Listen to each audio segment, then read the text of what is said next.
All right, it's time to do a little bit of housekeeping with Surface Pro. And you all know I've been a big fan of the Surface Pro Intel version with Lunar Lake. I've used it for almost a year now and very happy with the device. It supports Thunderbolt, eGPU, has a lot of great performance and zero compatibility issues. But I do keep on hand other Surface Pros as well. I have a few variants of the Snapdragon, both the 12-inch and the 13-inch. And the reason I have these is so I can use them for testing with my specially designed Surface fans, which are available at store.cbutters.tech. But I don't just sell fans there. I also sell external GPU enclosures and a whole host of different products and devices related to VR, hard drive, tech in general. There's lots of stuff on the store. I highly recommend you check it out if you're interested in seeing what I'm up to over there. A lot of those are my own design. But this video, I want to do a little bit of fact checking on Qualcomm because at CES, when I attended the Snapdragon X2 Plus launch event, they had claimed that they have put great effort in finally making available the control panel for Snapdragon. So I really hope that's the case. So what I'm worried about is maybe they just did it for the Snapdragon X2 Elite and they didn't do it for any of the rest of them. So I'm going to go boot up my Snapdragon. Got it right here. And I'm just going to do a little bit of fact checking. What we're going to do first is I'm going to go ahead and update Windows. And yeah, we're going to download all of the updates and see if that gets us that Adreno control panel. All right, so here I am. You can see we're on a Snapdragon X. It's the 10-core version. And we're sitting here with the X185 GPU.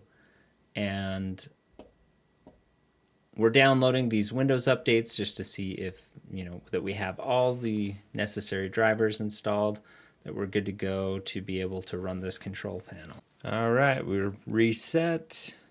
This isn't that big a deal. Let's go to Qualcomm software because even NVIDIA really doesn't put their software on the Surface devices either. Let's see if we can find it here. Tools. Snapdragon Control Panel. That sounds right.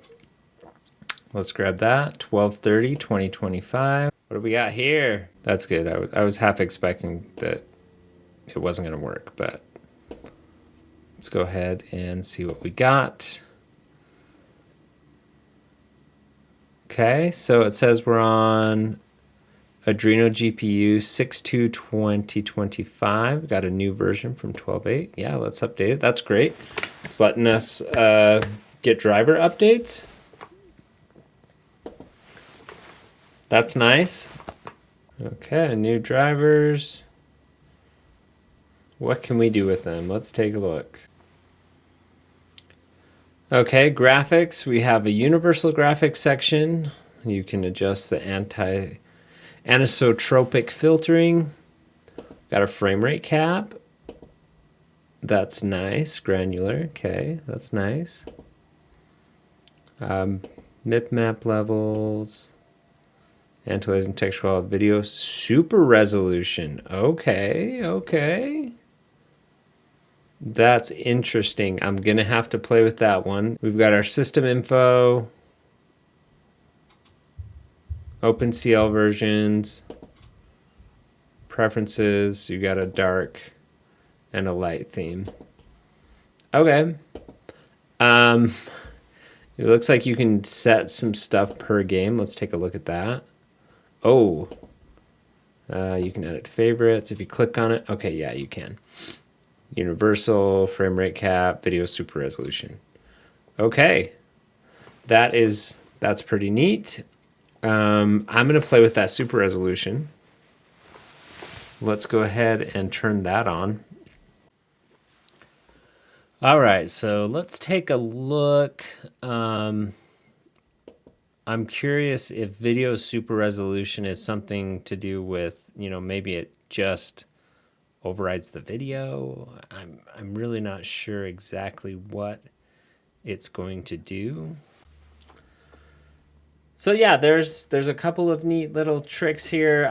It's good to see at least a frame rate cap and the ability to change your anisotropic filtering. Those are the ones I could see maybe utilizing in this graphics setting. May help you out just a little bit.